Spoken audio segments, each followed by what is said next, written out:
दोस्तों, एक गांव में रमेश नाम का व्यक्ति रहता था। उसके घर में उसकी पत्नी के अलावा उसकी माँ और एक बेटी थी। रमेश की पत्नी मोटी थी, इसीलिए रमेश उसे हमेशा डांटता रहता था। एक दिन रमेश की पत्नी रमेश से बोलती है कि हम लोग काशी चलते हैं तीर्थ यात्रा पर।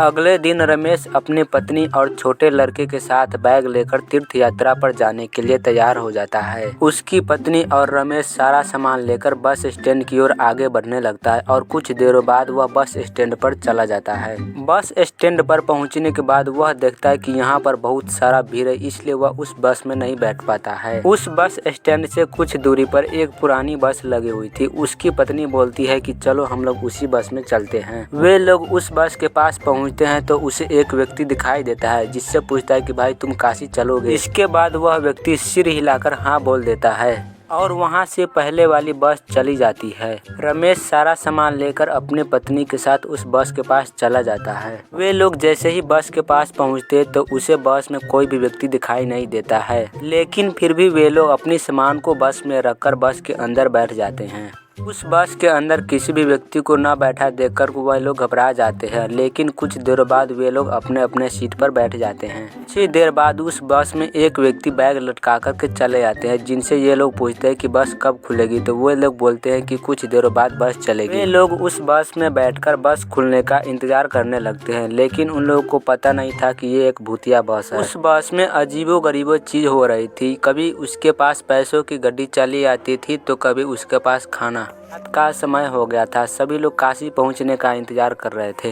लोग कैसे भी करके पूरी रात उस बस में बिता देते हैं। अगले सुबह वे लोग बस से बाहर निकलते हैं तो दिखाई देता है कि यह बस स्टैंड उनके ही गांव का है। तभी उसके सामने उस गांव के एक व्यक्ति चला आता है। इसे पूछता है कि तुम काशी में क्या करने आए हो, तो वह व्यक्ति बोलता है ये काशी नहीं अपना ही गाँव है।